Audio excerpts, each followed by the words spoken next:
Businessman, বিজনেসম্যানের চেহারা। কি অবস্থা! এই দেখো না, কোট পরা, কোট গলায় ঝুলে এনেছে। তারপর দেখো না তার হচ্ছে জুতা কত সুন্দর।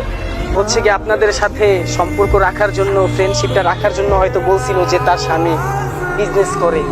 বুঝতে পারছেন ভাইয়া, আসলে আমি কোনো বিজনেসম্যান না। আর উর্মি, তুমি তোমার ফ্রেন্ডদের সাথে আড্ডা দাও, আমার কাজ আছে, আমি কাজে যাইতেছি। উর্মি, আমি যাইতাছি, ঠিক আছে? আমার ওস্তাদ কল দিছে, আজকে মনে হয় ঢাকার ট্রিপ আছে। শোনো, একটু খেয়াল রাখো নিজের। আমি কিন্তু বিকেলে একটু আমার ফ্রেন্ডের সাথে দেখা করতে যাবো, ওরা ঢাকা থেকে আসছে তো, তো ওদের সাথে আমার একটু দেখা করা লাগবে। আরে তুমি আবার তোমার বন্ধুদের সাথে দেখা করতে যাবা? দেখো, আমার কিন্তু এগুলো ভাল লাগে না, বুঝছো? অনেক মানুষ কিন্তু তোমার নামে আমার অনেক বিচার দেয় যে তুমি কোন কোন ছেলেদের সাথে নাকি হাঁটাচলা করো, কথা বলো। এগুলো কিন্তু আমি একটা স্বামী হিসাবে মাইনে নিতে পারি না। উর্মি, একটু নিজের একটু চেঞ্জ করো উর্মি। দেখো, আমিও তো নিজে চেঞ্জ করতে পারবো না, ঠিক আছে? তোমার বিয়ে করাটাই আমার ভুল হয়েছে। আমি যেমনি আছে আমার এমনি মাইনে নিতে হইব। তুমি আমার সাথে এমন ব্যবহার করতেছো কেন? দেখো, আমি তো তোমার জামাই না, আমি কি তোমার খারাপের জন্য কিছু বলছি? তুমি অনেক ছেলেদের সাথে হাঁটাচলা করো, এতে মানুষ বিচার দেয়, এটা আমার খারাপ লাগে। আর মানুষের সামনে বোঝো না তুমি? তোমার যা ইচ্ছে হয় তুমি ভাবতে পারো। তুমি আজ পর্যন্ত আমাকে কিছু দিছো? তুমি আজ পর্যন্ত আমার একটা গিফট কিনে দিছো না কোনো জামা কাপড় দিছো? তোমার যা ইচ্ছা তুমি করো। তুমি এইভাবে কথা বলতেছো কেন? আমি তোমার বারবার বলছি এইসব কথাগুলো বলবা না। এই তো ওস্তাদ, আসতেছি আসতেছি, ওস্তাদ রাহেন। আমি যাইতাছি, থাকো, নিজের একটু খেয়াল রাখো, আর বিকেলে যেখানে যাও সাবধানে থাকো। কিরে দোস্ত, তোরা কেমন আছিস? আর ভালো থাকা। কেন, কি হয়েছে? এতক্ষণ ওয়েট করে আছি। আর বলিস না, যে রোদ উঠছে এতে তো কোথাও বের হওয়াই যায় না। তুই আবার সুন্দরী না, রোদে তোর ত্বক নষ্ট হয়ে যাবে। আচ্ছা যাই হোক, তুই তো বিয়ে করার পর অনেকটা চেঞ্জ হয়ে গেছিস। আরে আর বলিস না, ফ্যামিলির চাপে পড়ে বিয়েটা করছি। তোরা তো বিয়ে করিসনি, তোরা তো বুঝবি না। তুমি খুব সাংসারিক হয়ে গেছো, আমাদের আসছে সংসার বুঝাইতে বেটা। আচ্ছা দোস্ত, তুই তো তোর জামাইরা একবার আমাদের দেখাইলি না, কই উনি? আরে আর বলিস না, ওদের একটু ব্যবসা বাণিজ্য নিয়ে ব্যস্ত থাকে, সেই জন্য সময় দিতে পারে না। নয়তো তোদের তো দেখাইতাম, তোর আমার বন্ধু মানুষ, তোদের দেখাবো না? কেমন কথা এগুলো? আচ্ছা দোস্ত, আজকে তোর কোনো বায়না চলবো না, তোর আজকে জামাইরে দেখাইতে হইব। বিদ্যুৎ, কি কস? একদম ঠিক কথা বলছিস, ঠিক না? কারণ আজকে আমরা ফিরে আছি, কালকে তুইও ঢাকায় যাবি, আমিও ঢাকায় যাব।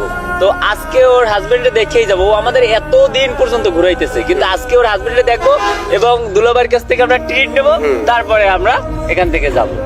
দেখ দোস্ত, জোর করিস না, আমি অন্য একদিন দেখাবো তোদের। সমস্যা কি? তোরা তো আসিস, দুই একদিন দেখাবো না। না না না, তা হবে না, কারণ আমাদের হাতে খুব একটা সময় নেই, আর আমরা চলে যাবো এটা তুই খুব ভালো করে জানিস। আর ব্যাপার হচ্ছে যে তুই আগেই কেন না না করতেছিস? তুই দুলাভাইয়ের একটা ফোন দে, তুই ফোন দিয়ে তো দেখতে পারিস, তারা আসতে বলো এখানে, আমরা একত্রে দেখা করি। আচ্ছা দোস্ত, তোর বায়না বাদ দে, তুই এক কাজ কর, দুলাভাইয়ের ফোন দে, একটু দেখে দেখা করে আবার জায়গা। আচ্ছা ঠিক আছে, তোরা যখন এত জোর করতেছিস, আমি ফোন দিয়ে দেখি ও কোথায়। দাঁড়াবে।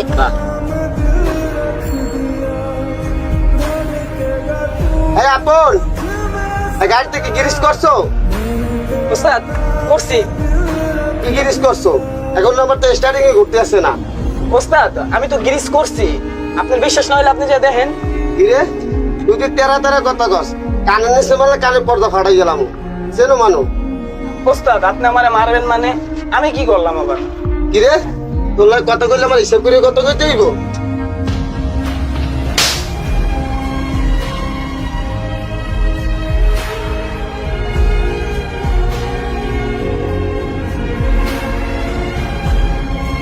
হ্যালো, তুমি কোথায়?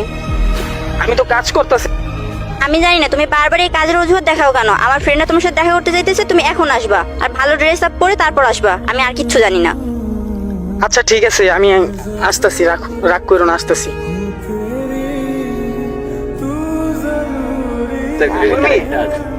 বলো। কি দোস্ত?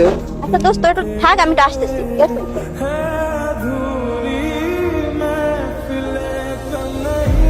তুমি কি ড্রেস পরে এই জায়গায় আসছো? তোমারে বললাম না ভালো একটা ড্রেস আপ পরে আসতে। এখন আমার ফ্রেন্ড আমার মাধ্যমে থাকবে, তুমি কি করছো বলো?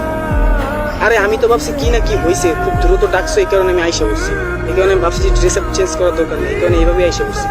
কেন, কি হয়েছে? না, তোমাকে আমি বারবার বললাম যে আমার ফ্রেন্ড আসছে ঢাকা থেকে, আমার কলেজ ফ্রেন্ড, ওরা, ওদের সাথে দেখা করবো। তুমি এই ড্রেস আপ আসছো, এখন আমি ওদের সামনে কেমনে তোমার নিবো তুমি বলো? এখন আমার মান সম্মান কই থাকবে? তোমার বারবার বলার পর তুমি একটা কথা শোনো না, তুমি বারবার এমনই করো। আমি কি জানতাম যে এই পোশাক পরে আসলে তোমার ফ্রেন্ডদের আর তোমার গায়ে লাইগা যাবো গা, তাহলে তো আর আমি এই পোশাকটা পরে আসতাম না। আমি ওদেরকে বলছি যে আমার হাজবেন্ড ব্যবসা করে, এখন ওরা যদি জানে যে তুমি এখন বাসের হেল্পার, তখন আমার মান সম্মান কোথায় থাকবে? তারপর তোমার ফেজে দেখো, সেটাও একটু ক্লিন করে আসো না। এখন আমি ওদের সামনে কেমনে তোমারে নিব?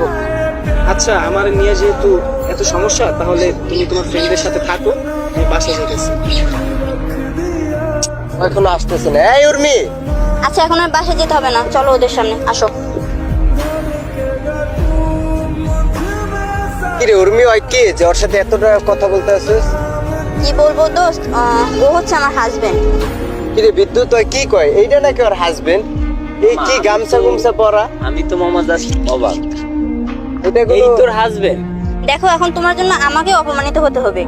অপমান হতে হবে মানে? অপমান হওয়ারই তো কথা। কি রে বিদ্যুৎ, ওই কিছুক্ষণ আগে না বললো যে ওর জামাই বিজনেসম্যান, বিজনেস করে? দেখো না, বিজনেসম্যানের চেহারা। কি অবস্থা! এই দেখো না, কোট পরা, কোট গলায় ঝুলে এনেছে। তারপর দেখো না তার হচ্ছে জুতা। জুতা কত সুন্দর। ওর অবস্থা আরে, কি? কি উর্মি, কত এগুলো সুন্দর। কি? না, ও এটাই ডিজার্ভ করে। ও আমাদের হ্যাঁ। সঙ্গে বড় বড় কথা বলছে এবং ও খুব দেখাইছে না, তো এটা তো ও ডিজার্ভ করে। আসলে বেশি ভাব নিলে উর্মি এগুলাই হয়, বুঝছস? দোস্ত, তোরা এভাবে ওরা অপমান না করলেও পারতি। তোদের তো আমি আগেই বলেছি আমি আমার ফ্যামিলির চাপে পড়ে বিয়ে করেছি। এটা অপমানের কি হইলো? কি রে বিদ্যুৎ, তুই কিছু বল না। আরে কি বলবো আমি, তুই আমার মাথাটাই ওর, সে এখন কি আমাদের সাথে ওর আড্ডা দেওয়া যায়? ওর সাথে এখন আমাদের একটু যায় না, বুঝছো? রাইট। আচ্ছা, তোর ওই হাজবেন্ড নাকি বিজনেস করে? কিসের বিজনেস করে? কোন ওই বিজনেসম্যানের কি ওই কোন বিজনেসম্যানের কি ও কি বাথরুম ক্লিনার নাকি? রাইট না মামা? ভাইয়া, আমি আসলে কোনো বিজনেসম্যান না, আর কোনো ব্যবসাও করি না। আমি আসলে একটা ছোটখাটো কাজ করি, সেটা হচ্ছে বাসের হেল্পারই, বুঝছেন। আর আমার ওয়াইফ, মানে আমার বউ হচ্ছে কি আপনাদের সাথে সম্পর্ক রাখার জন্য, ফ্রেন্ডশিপটা রাখার জন্য হয়তো বলছিল যে তার স্বামী বিজনেস করে। বুঝতে পারছেন ভাইয়া, আসলে আমি কোনো বিজনেসম্যান না। আর উর্মি, তুমি তোমার ফ্রেন্ডদের সাথে আড্ডা দাও, আমার কাজ আছে, আমি কাজে যাইতেছি। না, দাঁড়াও তুমি। শোন, তোদের মতন বড়লোক ফ্রেন্ড আমার দরকার নাই, ঠিক আছে? যারা কাজকে ছোট করে দেখে, আজ থেকে তোরা তোদের মতন থাক, আর আমি আমার হাজবেন্ডকে নিয়ে।